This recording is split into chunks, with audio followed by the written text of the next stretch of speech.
Alexandria Ocasio-Cortez is one of the Democratic Party's biggest stars. When she was first elected in 2018, she was very much an outsider, a social media phenomenon, often a critic of her party's programs and leaders. Now she's seen as more of an insider, a somewhat more senior figure, still a big star. And so we brought her here to Studio One to ask what she thinks her party can do with its current dilemma. Democrats are out of power in Washington. They're watching President Trump enact his agenda, and they know the president has great appeal with a large part of their traditional base, the working class, people Ocasio-Cortez would feel that she would like to represent. Here's some of our conversation. And I want to begin with how you see your party as an opposition party at the moment. Mm-hmm. If you had to pick one word, what is a word that describes the state of your party right now? I think a word to describe the state of the party is resolved. If I had to pick one word, it would be resolved. It's not shocked or dismayed or anything like that at this moment? On the defensive? Moment, I think we've moved through shock. I think we've moved through dismay. I think we've moved through the 5 stages of grief. I think we've moved through that defensiveness. But it is, I think, a rapidly evolving situation. And I would say this week, especially in the light of last night's budget vote, the moment right now, today, is resolved. We're talking here on a Wednesday, the night before there was this budget vote. Every single Democrat voted no. Mm-hmm. Do you consider that an accomplishment, that your party was united, even if it was united in a no? Yes. Of course, if we were not united in yesterday's vote, I think we would be in far, far, far deeper trouble. But the fact that there is this much unity is important. It is, I think, a baseline prerequisite for the moment to come and the fight over Medicaid, Medicare, and frankly, huge swaths of the American economy. Do you assume that Republicans are going to give you the issues that are going to allow you to come back? I do not make that assumption. I do not believe that elections are given. I don't think of them. I know many people think of them as natural pendulum swings, and I completely understand why that is. But I believe that in order for us to not just win a majority, but to win decisive majorities that allow us to govern, we need to be as strategic and tactical as possible. But I do believe that the Republican Party is making certain large errors right now, and that they are underestimating the public. What are the errors? I think that issuing a mandate to the Energy and Commerce Committee to cut $880 billion specifically, they are creating certain very specific numerical mandates in the budget cuts, and they're demanding them from very specific areas that make it nearly impossible for them to keep their promises. $880 billion is the cut over 10 years from Medicaid, if I'm not mistaken. From the Energy and Commerce Committee, whose jurisdiction is overwhelmingly Medicaid and Medicare, correct? Mm-hmm. Okay. And you think that is a mistake that will come back to them. Why? President Trump has gone on the record saying we're not going to touch Medicaid. The Republican Party is saying over and over again, we are not going to cut Medicaid. We are not going to touch Medicare. And they cannot consistently hold both the $880 billion cut promise and not touching Medicaid. Mike Johnson, the House Speaker, said just this week, come on, there's waste, fraud, and abuse. We're going to cut it out without affecting anybody's benefits. You don't believe that? Sure. I think you can cut a bit here and there, but it does not add to $880 billion. Just last night, Republicans were saying kind of the highest water number that they could find was $50 billion. And that is if you cast the widest net and adopt all of their definitions of what waste is, what abuse is, long-term care, children's health insurance. That's still $50 billion. And they're talking about $880 billion. The math in what they are offering as waste does not square with the price tag that and the mandate that they've been given. So what happens at the other end? Ordinary people don't lose health care, I guess, but what happens, do you believe, if that cut actually becomes reality, which is another question as to whether it ever happens? Yeah, well, if that cut becomes reality, it's important for people to understand not just are people going to be thrown off of Medicaid, not only are Medicare recipients who receive, for example, long-term care benefits from Medicaid going to be affected, but people who are not on Medicaid are likely going to see their health insurance premiums go up, because the more people get kicked off of Medicaid, the more uninsured people there are in the United States, the more they use ERs, the more that they go directly to hospitals for care, and the cost of uninsured people is oftentimes then borne in health insurance premiums as well and deductibles. The erosion of Democratic Party support among working class voters has been pretty well documented. Mm-hmm. It seems to cross racial and other lines. It's real. And Democrats have talked a lot about what they maybe did wrong in the way that they spoke or the way they approached people or the way that they acted. But I want to flip that around a little bit. What do you think President Trump has done right that has appealed to traditional Democratic constituencies? I think that some of his campaign promises, he does a good job of pairing what I would say some of the largest giveaways to the 1% and elites with very tangible policy promises. No tax on tips. Exactly. You take no tax on tips, no tax on Social Security. These things sound great. They also directly appeal to very specific pockets of people who tend to be working class. And that creates a permission structure, right? You toss a crumb to us and you give the farm to the big fish. And I think he's very sophisticated in how he tailors those things together. Some of those promises are things that Democrats themselves would like, capping interest rates on credit cards, to give one example. Has there been some discussion among Democrats that, I mean, you're almost a little envious? He's gotten ahead of you on some of these issues. Well, the credit card interest rate cap is my bill from 2019 with Senator Sanders. And we're having some bipartisan momentum on it. Senator Hawley is interested in working with Senator Sanders and myself. I've also have been working with some Republican colleagues. But it is a signal that Republicans understand the trouble that they are in trying to pursue their own agenda in a very naked form. They need certain fig leaves, and they are sophisticated about that. But I think what people are seeing now is that increasingly they feel lied to, right? That these were campaign promises. Maybe they'll pass, maybe they don't, maybe they won't. But there is, I think, a slingshot effect that's happening right now when people are seeing the mass layoffs in the federal workforce, the cutoffs in life-saving research, the real discussions from Elon Musk calling Medicaid recipients and people who receive SNAP and other food assistance a parasite class. And I think people are realizing that the fig leaf was the fig leaf, and it wasn't actually, what's on the box wasn't what's inside. Do you think the president has changed the subject effectively since he was elected?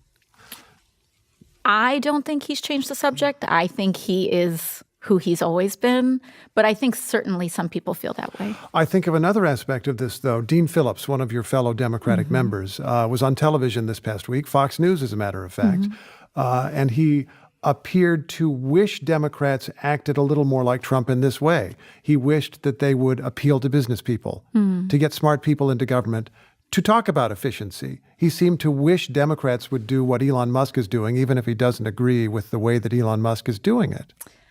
I would say that instead of appealing to other politicians, we should be appealing to the American people. And if you ask the American people what they think of what Elon Musk and Doge are doing with government right now, they are vehemently opposed. The reactions right now are not just in Democratic districts, they're in Republican districts. Even Republicans in my district, they're saying, I voted for Trump. I did not vote for Elon Musk. I did not vote for this. I did not vote for mass buyouts of the federal workforce. We did not vote for the corruption of gutting NASA and then having the contracts go to SpaceX.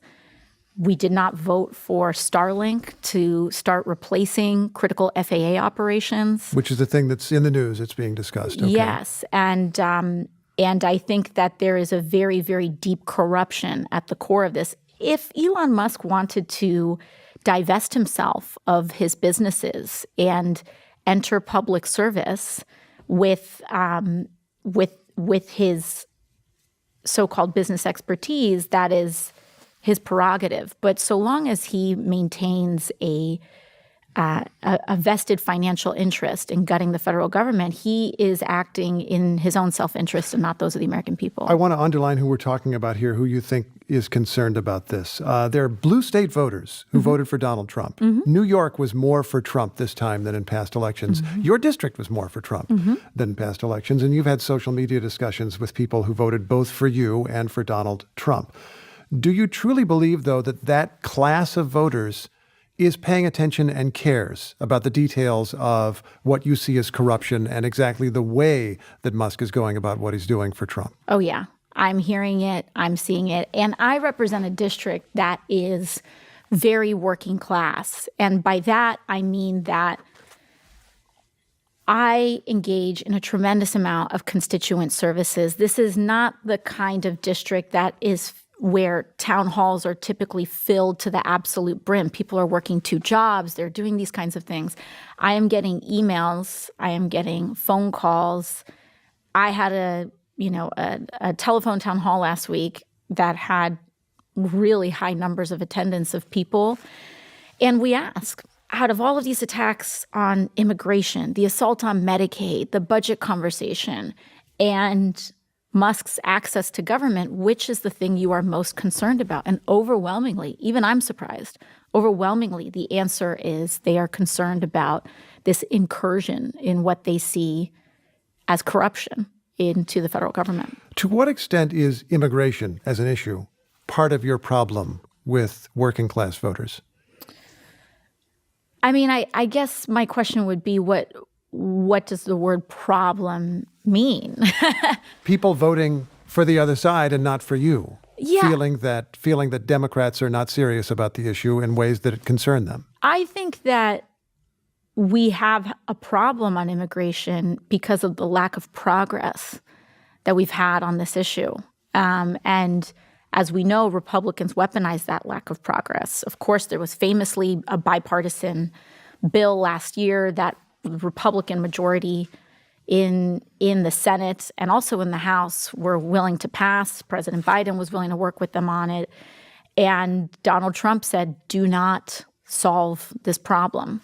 As long as it is broken, then it will be politically beneficial for us. And so it is a problem not just for Democrats. It's a problem for the entire country that Republicans do not want to solve any sort of issue with immigration. They are completely uninterested in addressing undocumented people, in addressing a path to citizenship. Well, they do want to address undocumented people by removing them. I mean, that's what the president is attempting now. Even then, you see what Republicans did with the Laken Riley Act recently in their passage with it, in that they authorized the complete gutting of due process. So now you can take a DACA recipient, a dreamer, just accuse them of a crime. And deport them. And however, they also understand that they don't even have the infrastructure to do that.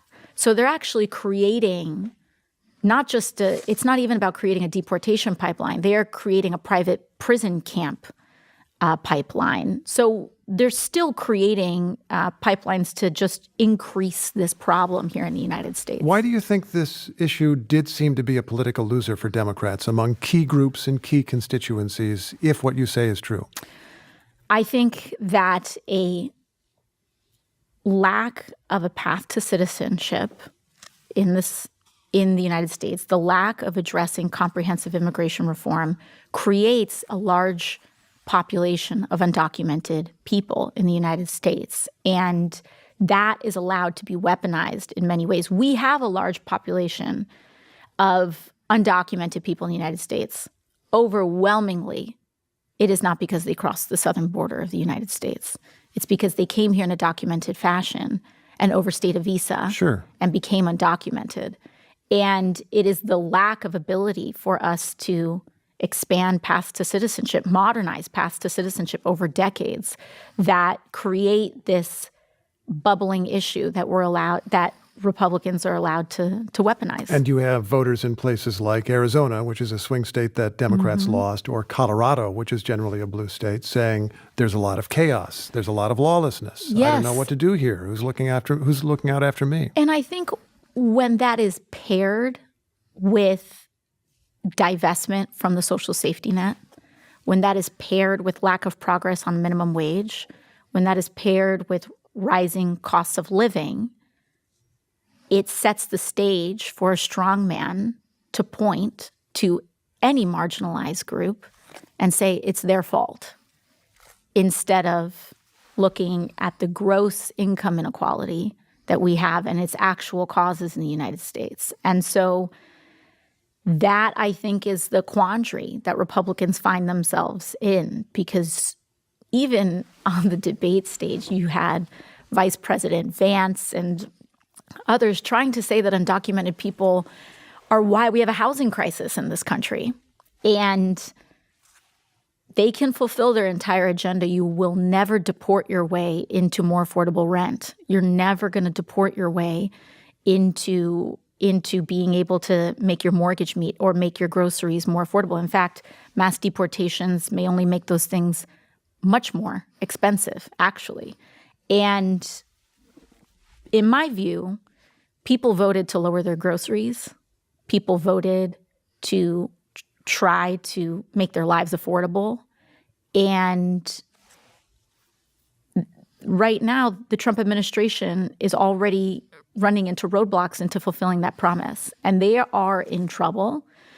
And that's an issue they're going to have to contend with. You had a recent dispute, if that's the right word, with Tom Homan, the president's Homeland Security czar, so-called. You held an online forum, a Know Your Rights forum, that he didn't like. What were you doing? What was your goal as you saw it? My job is to educate and act as a liaison of critical information to my constituents. And I was informing all of my constituents of their constitutional protections, and in particular, their constitutional protections against illegal search and seizure in the United States. Homan was upset, I suppose, because he felt that you were giving advice to people who were here illegally. Were you? I was giving advice to all of my constituents. Yeah. He said he was going to report you, or even that he did reach out to the Department of Justice. Have you heard from the Department of Justice? I have not, and I intend on reaching out to the Department of Justice to inquire. Really? What would your question be for the Department of Justice? Well, there is a member of the Trump administration who is threatening and seeks to open an inquiry, and are you going to do it? What would you learn? What do you hope to learn from that exchange? I think it's important to know where this administration stands and if they intend on using political intimidation to silence their critics. The interim U.S. attorney here in Washington, D.C., where we are, Ed Martin, has several times said he has reached out to specific Democratic lawmakers, such as Chuck Schumer, the Senate Democratic leader, to ask for clarification about various remarks that he regarded as threatening. I'm interested if you or your fellow Democrats are at all feeling intimidated or silenced or anything. I'm not. I think it's important to call this administration's bluff. I think that this is what authoritarians do. I think this is what kleptocracies do. I believe that this is what corrupt administrations do. They rely on the illusion of power, on the suggestion of coercion in order to try to get people to comply in advance. And I think that one of our largest responsibilities is to not comply in advance. If they want to do these things, they can go ahead and do them and let the American people see what they intend to do. Do you think there is a real risk of lawmakers being investigated, charged, arrested? Potentially. I mean, we see that this administration is certainly wielding that threat, and we will have to see if they intend on carrying out their threats. If they are to be believed for what they are publicly suggesting, then the answer would be yes. But we will only find out if we call their bluff. Do you think other Democrats are watching their words? I think it's certainly possible, but I'm not sure. I mean, I cannot think of or point to any individuals who have said that. I do think that there are Democratic members of Congress who are preparing for that possibility. How do they prepare?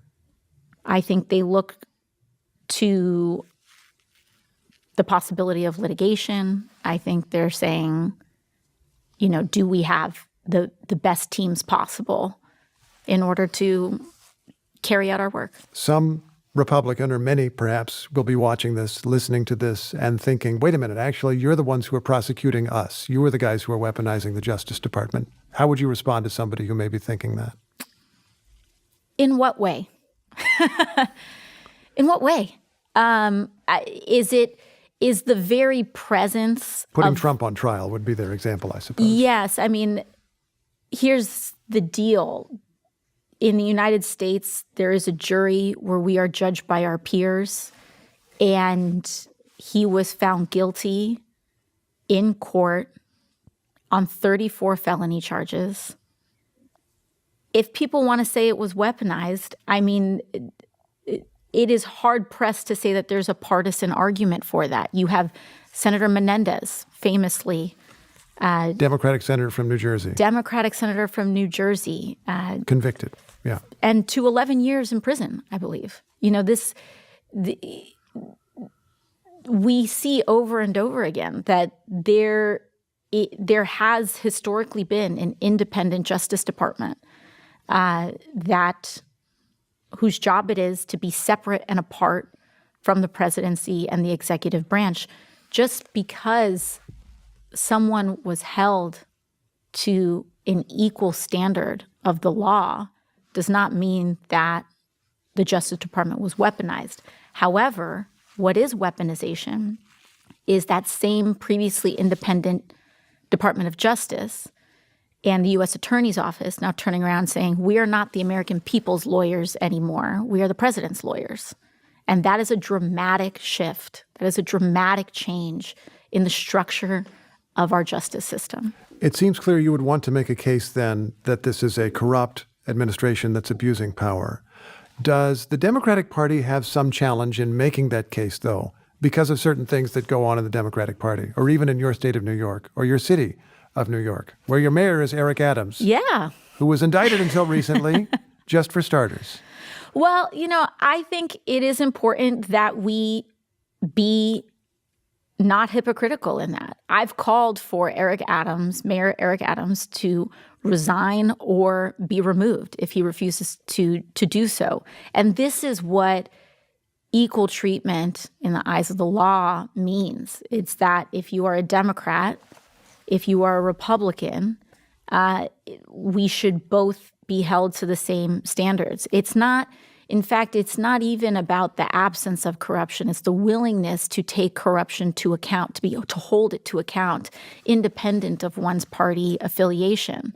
And in Mayor Adams's case, what I think is transpiring is that, and again, what we saw coming out of the Southern District of New York, also in recent resignations and the letters that were made public, is that there was a pretty explicit quid pro quo arrangement that these attorneys saw in Mayor Adams approaching the Trump administration, saying, "Hey, you let me off the hook, and I will exchange public policy implementation," which is just as damning not only for Eric Adams, it's also equally damning in terms of corruption of the Trump administration. Is there another problem Democrats face because you would like government to work? And there's a broad perception, including among many liberals and progressives, that government doesn't work very well. It takes forever to build something in this country, to give a very obvious example. We do have a couple million federal workers, and a lot of people aren't sure how those people really touch their lives or do anything for them. Do you think government really isn't working well enough? I think it's not just, it is about our society writ large is completely slanted so that the gains that we have go to the wealthy, go to the corporate class, go to the largest corporations in America who pay the least in taxes, and everyday working people who pay much higher percentages of their income in taxes, seeing the least benefit in society. And that is a governance problem. It is a social problem. It is an economy-wide problem. And I think the boiling rage that exists at this sense of injustice, that you are working 1-2 jobs, you are scared to go to the doctor because you don't think that you'll be even able to afford a blood test, that you're working tirelessly and you're not even making $8-9 an hour in a lot of places in this country. I think that is what we consistently see. And then on top of it, everything feels increasingly like a scam. That not only are grocery prices going up, but it's like everything has a fee and a surcharge. And I think that anger is put out at government. It is put out at a lot of different areas.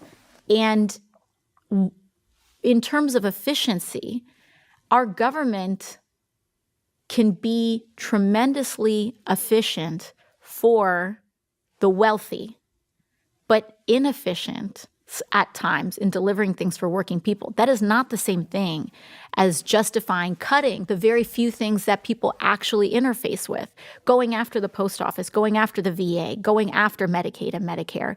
Those are two entirely different propositions. Would you like a president to go in and break some china and mess things up, even if you don't like the way this president is trying to do that?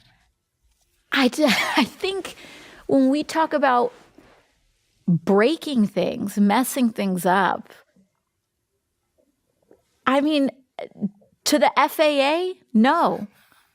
To the NIH, no. To our ability to contain Ebola before it gets on a plane and comes into the United States, no. I don't want someone being reckless with the most critical infrastructure. I don't want someone being reckless, abandoning experimental medical devices that are implanted in everyday Americans who have no other recourse because their disease is so far progressed. I actually don't want someone taking a wrecking ball to someone's chemotherapy to just see what happens.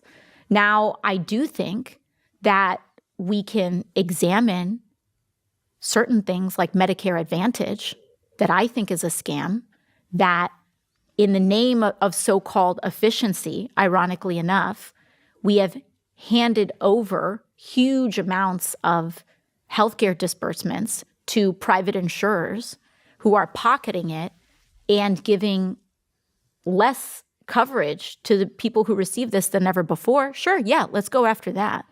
But I don't think we just destroy everything that we have worked so hard for as a country to become innovative, to become just, to have some of the only lifelines that people have in this country to a roof over their head or food in their children's stomach. No, I don't think that we gamble with that.